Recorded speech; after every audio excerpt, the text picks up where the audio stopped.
Hi, I'm Drew, and welcome to Behind the Christmas Hits. If you enjoy hearing the stories behind some of your favorite Christmas songs, this is the feed to like and subscribe to. This next one is a pretty polarizing Christmas hit, but boy, do a lot of people love it. Grandma Got Run Over by a Reindeer. And with the story behind that Christmas hit, we're joined by one of the founding members of the Irish Rovers, George Miller. Behind the Christmas Hits with Drew Savage. Very happy to be here. How are you today? Very well. So the Irish Rovers, not the first to record Grandma Got Run Over by the Reindeer, but you guys are credited with having the first national release of the song.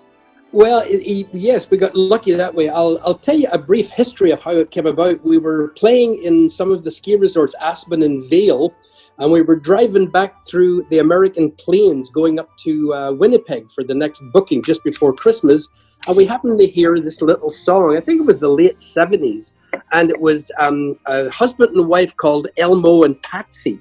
Being Irish, we have sort of the warped sense of humor anyway to start with. So we loved this song. We said, what a great little song. And we heard it 2 or 3 times through the night as we're going on back up to Winnipeg.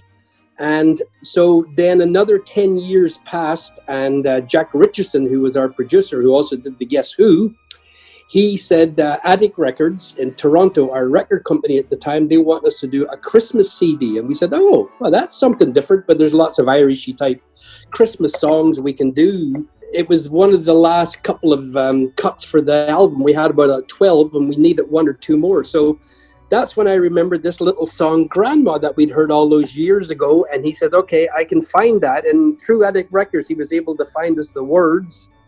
And we rehearsed it for the afternoon. We played around with it for about 2 or 3 hours. And then the next morning when we all came into the studio, this was in Vancouver. It was called Pinewood Studios in downtown Vancouver. I believe it's still there now they do much more movies and things like that, movie soundtracks. But in those days, they were strictly a recording. So we recorded it the next day and it turned out great. And we were all having a great laugh about it and not thinking anything more about it. And now, for God's sake, we'll be playing in July in Milwaukee at the Irish Fest, and they're yelling out, sing Grandma! And I say, no, that's for Christmas. But we usually end up doing it for them. If they ask for it, we'll do it, because it's just it's one of those songs, Drew, you either like it or you don't like it. There is no happy in between for that song. And my own mother, before she passed away, said, can you just ever get a real job and please stop singing that terrible song about the granny? And I said, sure, it's just a bit of fun. I was going to ask, do you ever get negative feedback from grandmas or just anybody in general who thought, how dare you do that to Grandma? Yes, we do. But you know what? The majority of grannies love it. They say, oh, sing that song about the grandma that gets run over. And I would say it's probably, if you take 100%, I'd say probably 80% like it, and the other 20% just wish they'd never hear it again in their lives. And I understand that too. It was the same with the Unicorn and Wasn't That a Party. The hits that we've had over the years are those type that sort of grow on you, and then after a while you say, oh, I don't ever want to hear that again. Elmo and Patsy, as you mentioned, they were the first artists to actually record the song. Yes. It was written by a man named Randy Brooks. I read somewhere that Brooks said that he modeled when he was originally writing the lyrics, he kind of modeled it after a Merle Haggard song. Yes, that's correct. Yes. The idea would be to introduce this character of Grandma and then kill her off in the third verse. Right. But he got right to it and knocked off Granny in the very first verse. Apparently it happened in a couple of hours. Now, Randy was a folk singer like we were back in the clubs in the old days, like the Kingston Trio and Peter, Paul and Mary and the Smothers Brothers, and he was coming out of that era. He was also a nephew of Foster Brooks, who was always the drunk. Yeah, that's his uncle. He was the drunk uncle on the Dean Martin show all those years. So he was a folk singer and he really liked country music, and he thought, I'm going to write something like that. But rather than a heartbreaking song, it didn't turn out quite the way he started to write it. And it turned on him, and he said, I think I'm going to have to follow this line the way I'm going now. So I think he's very happy that he did. I think so. And I don't know whether this was truth or whether this was just a joke, but did his own grandmother enjoy indulging in a little eggnog at the holidays? Did you hear that? Yes, I believe she did. And really, whose granny didn't? With our granny being Irish, she's the one that taught us all of our music and songs. And right next door to the house she lived in Ballymena was a pub. McQuillan's pub where we all used to go, and every day of her life she had a little bit of Irish whiskey and a Guinness, right till she was 98 years old. So I suppose you might say the drink killed her in the end.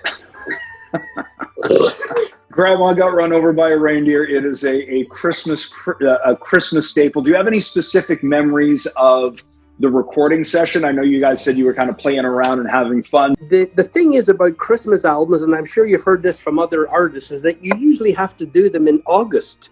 Mm-hmm. So sort of, I can see the way you're dressed today, and that's perfect for this time of the year. You've got your, absolutely. So we were also doing that in the studio because it was a Christmas CD. So we had bells and little Christmas trees and decorations all over the studio. And of course, we're all in T-shirts and shorts recording this song. And I'm thinking it's like an oxymoron. For the people who are maybe not aware, it usually does take 3 to 4 months when you're recording a song to actually get it out, get it manufactured, and get it ready to be released as a release. It could be taken 6 months. You never know. That's what I remember distinctly. That it was a really hot summer's day in Vancouver, and they can get pretty warm because most places in those days still don't have air conditioning because you don't really need them. So I remember the studio was just like 120 degrees in there, and we said to Jack, "Well, can you at least bring in some beer for us?" And he said, "Well, okay, but only because it's hot." And we said, "All right, thank you." And of course, that was his first mistake. The reaction after you released it, was it instant? So we sent it to Attic Records saying, "Here's our product. Here's what we like about the Christmas CD." And they immediately listened to it and said, "Okay, we're going to put this out as a single." And we said, "You are? It's just a funny little song. It's just a little throwaway." And they said, "Well, didn't they say that about the unicorn and the party?" And we said, yes, they did. As a matter of fact, throwaway songs.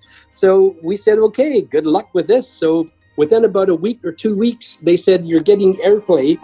We're talking now late November and early December when it was released. They would send us this daily up thing on all of the radio stations across Canada and in the States that were picking it up. And it grew and grew, and we're saying, holy smoke.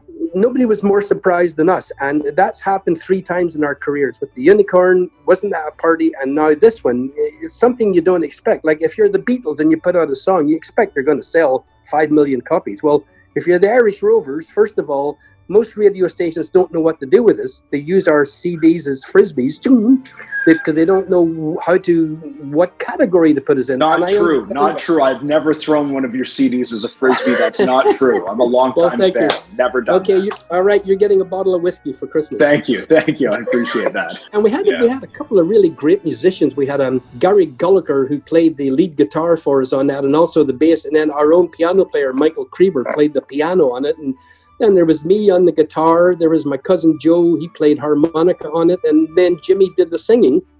And we all joined into the chorus. And that's basically it. Like, it was about 1985 when we recorded it, I think it was. But we didn't really have any strings or anything of what you can do. I mean, today you can put on, if you want, 150 tracks if you want to. In those days, it was 8 tracks. That's all we had, and that's all we needed. Because we would all sing together on one mic, for instance, to do the backup harmonies. We just, Joe and I stood around one mic and sang, and Jimmy had the other mic for singing the lead. So it was done fairly simple and fairly quickly, and it turned out well. We got very lucky and we're very blessed, and that's about the story of that. And of course, our kudos and thanks to Randy Brooks for writing such a great twisted little song. And the Irish Rovers keep on roving. New album Saints and Sinners, which is out. Yes. I was listening to that last night. Congratulations on the new album. We wish you well, all the best, another successful tour. I'm sure is ahead. Check out the Irish Rovers Saints and Sinners, and some great memories here as we go behind the Christmas hits. Grandma got run over by a reindeer. George Miller and the Irish Rovers. Thank you, George. Drew, thanks for your time, and stay safe and well. Thanks for joining us. Hit subscribe for more stories and videos behind the Christmas hits. Tomorrow, a Christmas song that's also a protest song. The story behind John Lennon's Happy Christmas. We'll see you then.